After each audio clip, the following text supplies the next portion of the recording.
आवाज नहीं आई। तो प्यारे देखिए, बात चल रही है पाप की। संसार में ऐसा कोई नहीं जिससे पाप ना हुआ हो। बस किसी का छुप जाता है तो किसी का छप जाता है। और बाकी तो प्यारे बसंती चमन में चहक जाला के हो, और उमर ऐसने हा बहक जाला के हो। गलतियां होना स्वाभाविक है। अब गलती हो गई, अगर सामने वाला पश्चाताप कर ले रहा है तो मेरे भगवान उसे क्षमा कर देते हैं। मेरे भगवान बड़े भक्त वत्सल हैं कि दीन बंधु सुन दुख भयो, भक्त वत्सल सुन त्रास। अधम उदाहरण जब सुनियो, तो आ गयो तेरे पास। हे मेरे परम पिता परमात्मा, जब मैंने आपका नाम दीन बंधु सुना तो बड़ा दुख भया कि मेरे अंदर दीनता तो है ही नहीं। जब मैंने आपका नाम भक्त वत्सल सुना तो बड़ा त्रास भया कि मेरे अंदर भक्ति तो है ही नहीं।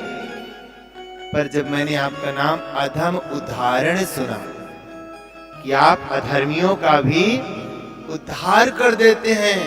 अरे अधर्मी तो दूर की बात, जो पूतना आपको जहर पिलाने के लिए आई, आपने उस पूतना को भी मां की गति प्रदान करी। आप इतने सरल हैं प्रभु, तो आ गए तेरे पास। आपने देखा होगा गंगा जी इतनी सरल हैं, अगर गंगा जी में मुर्दे की राख भी पड़ जाती है ना, तो गंगा मैया उस मुर्दे की राख को भी गंगा जल के समान ही बना देती, पवित्र कर देती है। तो अगर किसी से कोई अपराध हो जाए और आपको लगता है कि मेरे क्षमा करने से इसका अपराध शून्य हो जाएगा, अब गलती नहीं आगे से करेगा, तो उसके अपराध को क्षमा कर देना श्रेयस्कर है। कोई गलती मान ले, उसे क्षमा कर देना चाहिए।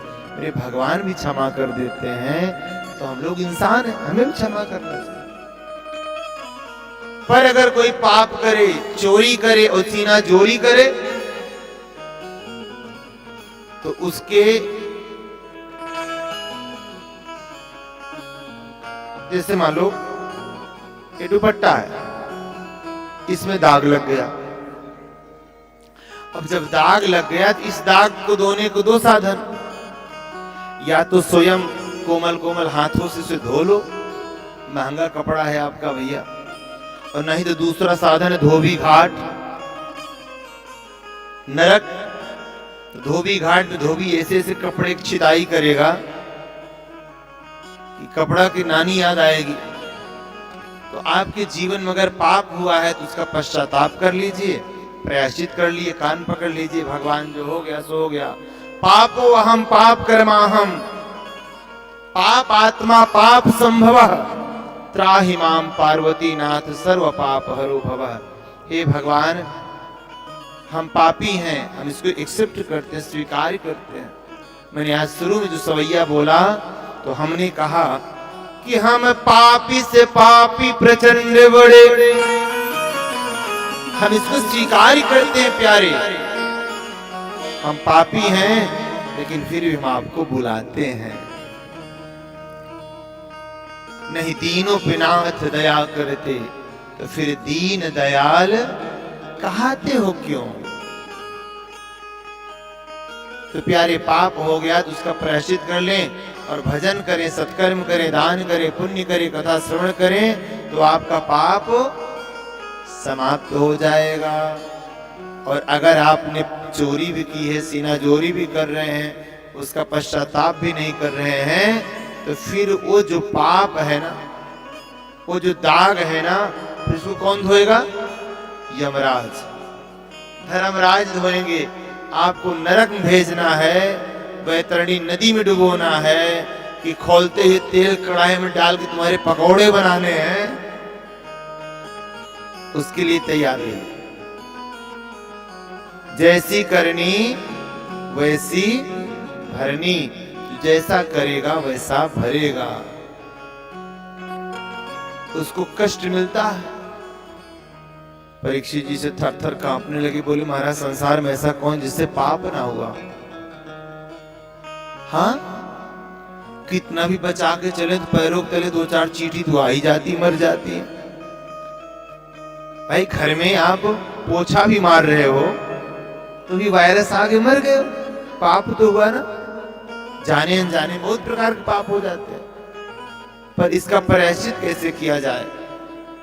तो कहा उसका प्रायश्चित किया जाए, पहले तो उसका पश्चाताप करे, फिर भगवान के नाम का स्मरण करने से पाप समाप्त हो जाता है। बोले किसी का हुआ? बोले हुआ ना। बोले किसका? बोले अजामिल का। बोले अजामिल एक बड़े वैष्णव थे, बहुत पूजा पाठ करने वाले ब्राह्मण थे। एक दिन जंगल से हवन के लिए संविधा लेकर के आ रहे थे, तो एक वेश्या को पर पुरुष के साथ आलिंगन करते हुए देख करके मन में पाप आ गया, तो उसके प्रति मोहित हो गए। घर पर आए, हवन करने पूजा करने बैठे, पर मन नहीं लगा, मन वेश्या में रम गया। और महाराज जाकर के वेश्या से रमण करने लगे। वेश्या को तो धन चाहिए। अब महाराज एक समय के बाद जब पता चलता है तो उसके प्रेम में इतना पागल हो गए, उसको ले करके जंगल में एक झोपड़ी बना करके रहने लगे। पूरे समाज से, पूरे परिवार सबसे कट कर जो जंगल में रहने लगे। बहुत दिन हो गए। एक समय की बात, कुछ संत अयोध्या से वृंदावन जा रहे थे, तो ठहरने की कहीं जगह नहीं थी, तो अजामिल का जंगल में झोपड़ी दिखाई दी, तो संत लोग उसके घर में गए। अजामिल ने देखा कि अरे वाह, ओ भाग्य हमारे कि मेरे घर संत भगवान पधारे। बुलाया, चरणों की सेवा किया। संत लोग अपना बैठे और बोले भैया रात में ठहरना है, तो अपना टिक्कर लगाया, प्रसाद पाया। प्रसाद पाने के बाद अपना भजन करने लगे। सारी रात संत लोग भजन किए हैं और सारी रात अजामिल बैठ कर रोता रहा, अपने पाप का प्रायश्चित करता रहा। सुबह जब संत जाने को हुए तो अजामिल चरणों में गिर पड़ा। बोले महाराज मैं भी एक वैष्णव संत था आप लोगों के जैसे, मैं भी एक उच्च कुल का ब्राह्मण, पर क्या करूं, एक वेश्या के चक्कर में पड़ के मैं पथभ्रष्ट हो गया। अब मेरा उद्धार कैसे होगा? तो संतों ने कहा एकादशी व्रत कर। बोले महाराज नहीं होगा। अच्छा दान कर, पुण्य कर। बोले महाराज कुछ नहीं बचा, क्या दान करूं, क्या पुण्य करूं? बोले क्या है तेरे पास? बोले महाराज बस यही लुगाई है, इसके अलावा कुछ नहीं। बस इसी के साथ रह रहा हूं झोपड़ी। कितने बच्चे हैं? बोले महाराज 9 बच्चे पैदा हो गए अब तक, 10वें का नंबर लगा। इतना कामी पुरुष। संत ने विचार किया कि इसका ऐसे उद्धार नहीं हो।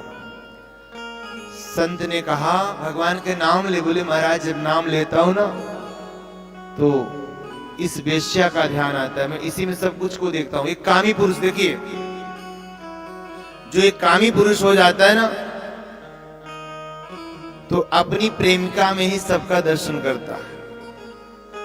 मैंने एक दिन सुना है, गाना चल रहा था कि तुझ में रब दिखता है यारा मैं क्या करूं, सजते सर झुकता है यारा मैं क्या करूं। महाराज उसी इतना काम के वशीभूत हो जाता है, उसी भगवान का दर्शन करता है, उसी की पूजा करता है, उसी के नाम की माला जपता है। बस हाय हाय हाय, बस वही। इसीलिए गोस्वामी जी ने कहा कि कामी ही नारी प्यारी जिमी, लोभी प्रिय जिमी दाम, तिमि रघुनाथ निरंतर ही प्रिय लागहु महिरा। हे ठाकुर जी, जिस प्रकार से कामी पुरुष को स्त्री प्रिय लगती है, जिस प्रकार से लोभी पुरुष को धन प्रिय लगता है, उसी प्रकार से आप हमको प्रिय लगे। आपके बिना हम रह ना पाए, आपके बिना हमें नींद न आए। तो अजामिल बहुत बड़ा कामी है। संतों ने उसकी साइकोलॉजी को समझ गए, बोले ये इसको नहीं छोड़ सकता। बोले कितने बालक हैं? बोले महाराज 9, 10वें का नंबर है। ले एक काम कर, जब वो जन्म लेगा ना तो उसका नाम रख देना तू नारायण।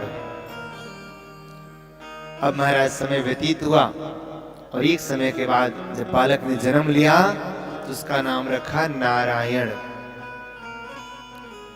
अब नारायण नाम रखा तो हर समय नारायण नारायण,